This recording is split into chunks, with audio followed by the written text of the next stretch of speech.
Whoop that white boy ass. Whip that white boy ass.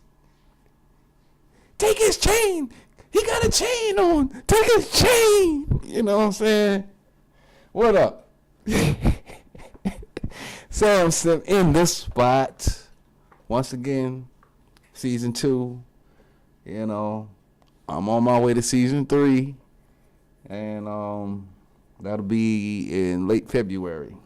And we have some new things going on for season 3. Oh, buddy.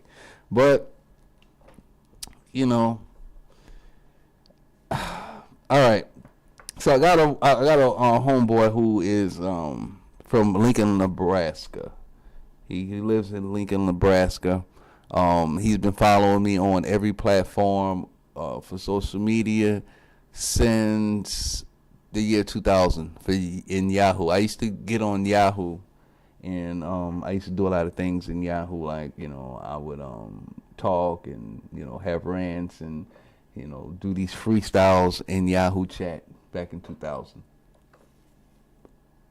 And back then, you know, he would follow me and listen to me and shit, and you know, it went on to like MySpace and Facebook and Instagram, like, you know, it's still going on now, right? So it's a white guy, and off and on, like throughout of the 18 years of me knowing this guy, you know, knowing his name, because he was a rapper as well. You know, he's from the streets, and he got a lot of drug charges and gun charges. And you know, he did a lot of time in the Bing over the years. Like, you know, one time he did like 3 years, another time he did like another 2 years, 2.5 years, some shit like that. Like he's been in and out of prison, you know. So like he'll pop up on Facebook and he's like, hey, yeah, remember me, you know, man, you know, and I'm like, yeah, I remember him, you know, because I remember his name, like his username that he uses, you know. Like when I first started getting on the internet, it was another white guy. Actually, when I first learned about the internet, it was, you know, I need to do a video about her as well. But it was my high school sweetheart. You know, she went to a private school, and she was like the captain of the cheerleading squad. She was like the captain of the basketball team. She went to an all-girls school. You know, it was like a Romeo and Juliet type of thing. And she also danced in like music videos too. You know, so I had me like, you know, a dope ass vixen pretty much in high school. And you know, this is when internet was like booming. Like it wasn't booming, it was like budding, I would say. You know, it was just coming out, and this is like 98. You know, but when I really started getting online, it was like 2000. So, you know, and it was with a white dude. You know, this white dude, you know, had the internet, you know, with the dial-up and shit, and, you know, he had problems getting on. You know, we'd get on for a little while, and then he'd be cut off again and shit like that. So, make a long story short, you know, this white dude, you know, been cool. Like, and I know his lifestyle because when he sent me a friend request, and, you know, he would always tell me about, you know, some of the things that he's going through, and I can understand his situation because I know a lot of white guys that are like this. Like, you know, when you grow up in a black neighborhood and, you know, there's a white boy who lives in the area or in the neighborhood around the corner. They usually call the white boy or whatever his first name is, but, you know, it comes after white boy. So it might be white boy Mike, white boy Bob, white boy, you know, white boy Dave, you know, and usually there's another black person who lives in the community, who lives in that neighborhood, whose name is the same person as the white dude. So it's like, oh, it's white boy Brandon, you know what I'm saying? And, you know, another Brandon who stays in the hood. But no, we're talking about white boy Brandon, you know what I'm saying? And usually, you know, white boy Brandon is, you know, the type of guy who, you know, gets jumped in and, you know, eventually, like, he grows up, he becomes cool with the homies, and, you know, he gets in and out of jail. You know, so I've seen this before. Like, you know, I've seen, like, some of these white boys, you know, they get in jail, you know, they become trustees, they sliding cigarettes under the cell, you know, for other homies, and like, yeah, man, I seen white boy Jeff in there, you know. So, I'm familiar with that type of white boy. I guess the Eminem, the one who's like raised by wolves. I'm used to that. So he made this post on Facebook, and like I said, the Facebook post states that black people are just as racist as whites, if not more, which is very, very true. Like I've seen instances where I've gone out like with some street guys, and not only are they like racist, but they're homophobic as well. So it could be like a white gay dude, who might be an associate at my job, and him and like a couple of female coworkers, they decide that they want to take and have like a bowling night out, and they're like, all right, yeah, you can invite your friends and all of that too. So I'm like, cool, you know what? I'm gonna invite a couple street homies. Come invite a couple homies, man. Have them come out bowling with a nigga. You know what I'm saying? And then I can't fuck around with no white boys and shit. Man, that nigga gay, man. Fuck that. I don't want to be around no gay motherfuckers. So you have shit like that. You have situations where white folks. I've done this before where my brother. My stepbrother started a nightclub in Ohio, and maybe I need to do a video about that shit, cause I mean, star-studded like a motherfucker, celebrities and all. But anyway, there were times where like I purchased this SS, right? I purchased this SS Impala, and bought it brand new. The dealer was a white guy. Bought it straight off the Chevy lot. And me and the white guy, we were cool. We hung out, after test driving the car. He even let me try out a few of his BMWs that he had.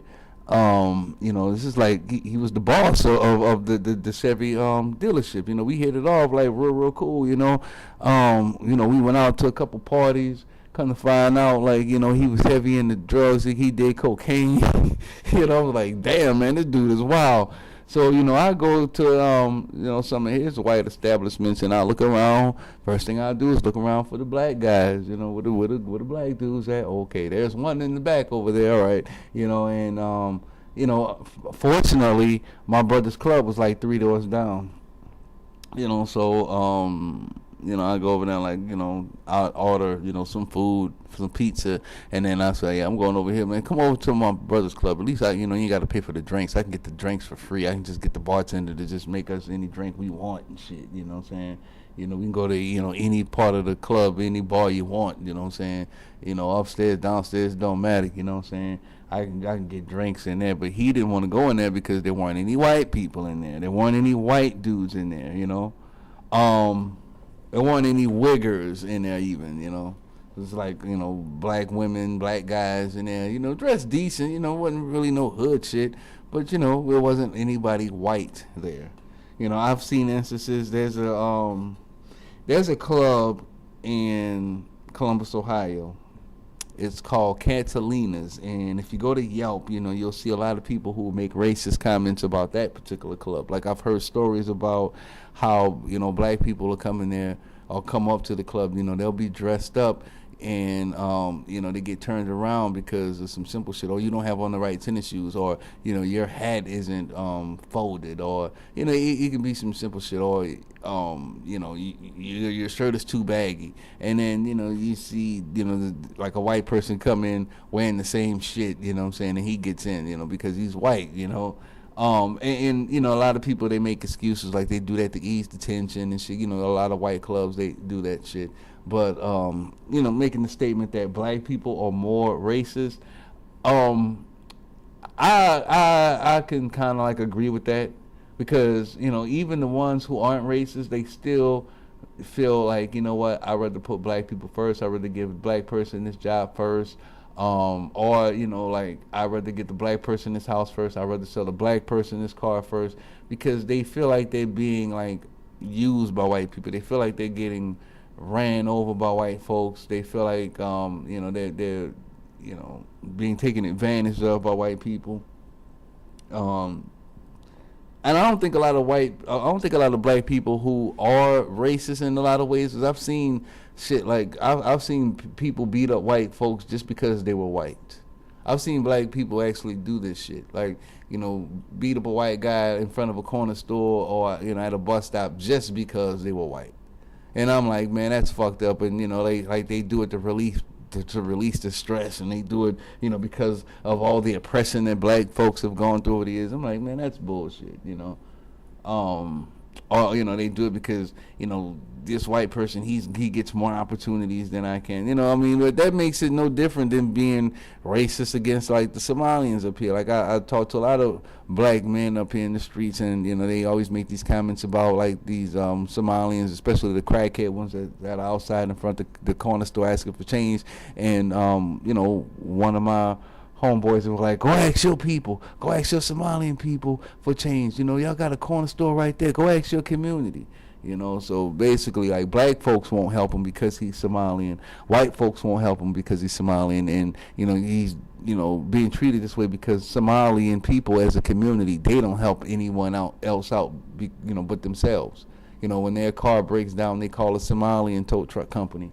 When, you know, they need something done, repaired on their house, they'll call Somalian people first to make sure the job is done right. And if the job isn't, you know, the right way, you know, because a lot of Somalians aren't out there building like that, you know, so they'll get a black African American contractor to do the shit, and, you know, they'll tell a black contractor, like, you know, yeah, man, you know, I'm glad to work with you, you know, because, you know, it's hard to find black men, you know, to take and do this. Why do you people act like, why don't you people work together? You know, so I mean, this is the type of shit. I mean, so it's racism, but it's more like, you know, it's more tribalism than it is racist at the end of the day. And, you know, black people, I think that, you know, we are more racist to the fact that, you know, we understand that, you know, other communities, they have this shit intact. You know, they have an actual community where, you know, there's money flowing through it, there's a reputation, you know, that's positive, that surrounds it. And, you know, because they have, you know, certain reputations and, you know, a good method of providing resources throughout their community, we tend to get jealous of that. And, you know, it comes off as racism, as overt racism. So, yeah, it has a lot to do with the anger, you know. So, you know, I had to explain that to, you know, my white homeboy as well, you know. That's why. That's exactly why. He comes from a poor community, and, you know, I know he does come from, you know, like a very, very poor community. I know this because of some of the food that he posts on his Facebook page. You know, like, you know, you see people, you know, when they post their food and they're about to eat, and they're like, oh, this plate, I'm about to post this plate, I'm about to show people what I'm eating, you know, and they got, like, macaroni shells from the box, and, you know, like some green beans or some shit, you know what I'm saying, like some string beans, you know, from the can. You can tell it's not like anything that was bought and, like, steamed and cooked, you know. And they might have, like, you know, a fried fucking chicken thigh or some shit. And I'm like, man, you know, you're not eating good, you know, like, yeah, you know, they might have some creamy shells that come from the box, you know. I'm like, man, this is not anything that you would fucking take a picture of. And he constantly does it, you know. But, you know, like, him coming from a poor community around black guys, being around a lot of black men, you know, it comes off as racism when he experiences things from black people that he doesn't know, you know. But if he came from a higher economical status, then, you know, he would look at it in a different way. And he's like, well, you know what, we understand how they are. We are going to protect our economical status and make sure that them black motherfuckers, and, you know, they stay down there where they're supposed to, and, you know, those white poor trash motherfuckers, they stay down there too. So that's it. There's a couple of things I wanted to cover, but like I say, you know, this season 2, we, you know, I've been trying to, like, not make the videos too long, and I think I've been doing a good job. So, you guys take care, be cool. Sam, I'm out. Peace.